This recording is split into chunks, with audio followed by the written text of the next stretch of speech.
Okay, we are at the St. Pete Gibbs campus. We are in a, what is this? Is this like a classroom, or is this a practice room, or where are we? Where are we sitting here? It's kind of like a classroom. It's a classroom for large ensembles, so we affectionately know it as the band room. Aha, okay. Well, we're talking to Patrick Hernly, and Patrick is an adjunct professor in the MIRA program, and MIRA stands for what? Music Industry and Recording Arts. Aha, and we were just talking a minute ago, and you tell me that you're fairly new here. Yeah, this is my second year in the MIRA program. However, it's actually the second year of the MIRA program, so any of the faculty who've been brought in specifically to do MIRA would be relatively new. Okay, so you're kind of you're in on the ground floor here. Yeah. Uh-huh, okay. And you're a musician. I am a musician. And a drummer, a percussionist. Correct. Uh-huh.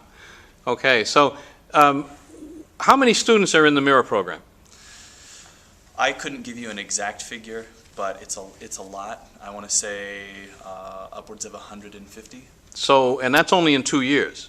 Correct. So apparently, when this program began, it generated a fair amount of interest in the community.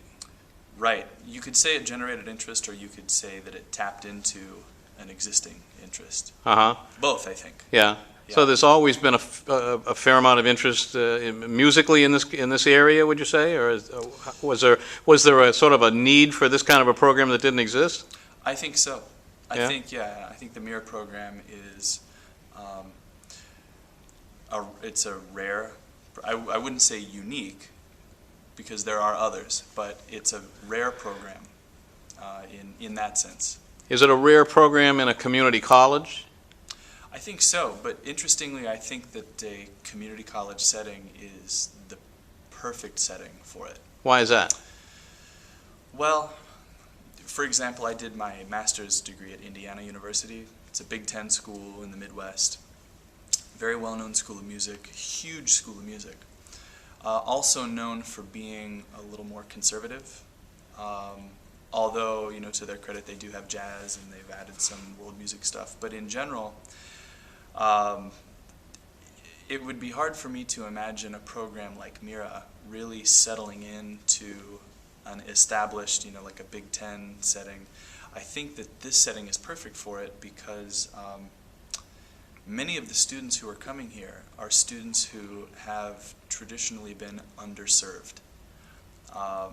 I can't cite you exact statistics, but most schools of music in colleges and universities, or most conservatories, don't cater to commercial music, as it were. I mean, I use that term loosely, and I certainly don't mean to imply any cheapness about it. But, terms like popular music, commercial music,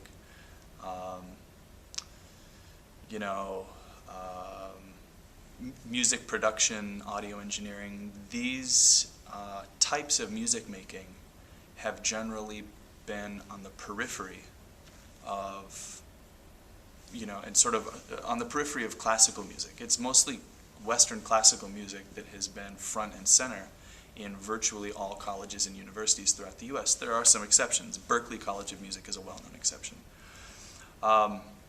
So the couple of things. The reason why I say there was an existing need for this, and the reason why I say this school is the perfect place for it, is because I think St. Pete College was perfectly positioned to be able to offer this kind of education to the students who maybe they weren't in band, orchestra, and choir in high school. And certainly nothing wrong with band, orchestra, and choir. Those are great things. But, and like I said, I can't cite exact statistics, but my understanding is that, roughly between 80 and 90% of students in grades 9 through 12 don't participate in band, orchestra, and choir in high school. But many of those kids, those students, love music and are very actively involved in making music. But if you don't come from a strong band, orchestra, choir program in high school, the chances of you getting into a more traditional conservatory as a violin student or classical percussionist, whatever it might be, I would think would be a lot lower. So, yeah, I think that's So there was an existing need, because I think people have basically been neglecting the type of music making, or somehow thinking that it's, you know, not worthy to study in the college or university setting. And we're proving here that people are very interested in studying it. And if you look at the faculty bios, you look at the huge artists that many of the faculty have toured with and recorded with and performed with, you find that the rabbit hole goes much deeper than the status quo of tertiary music education in the U.S. might have you think.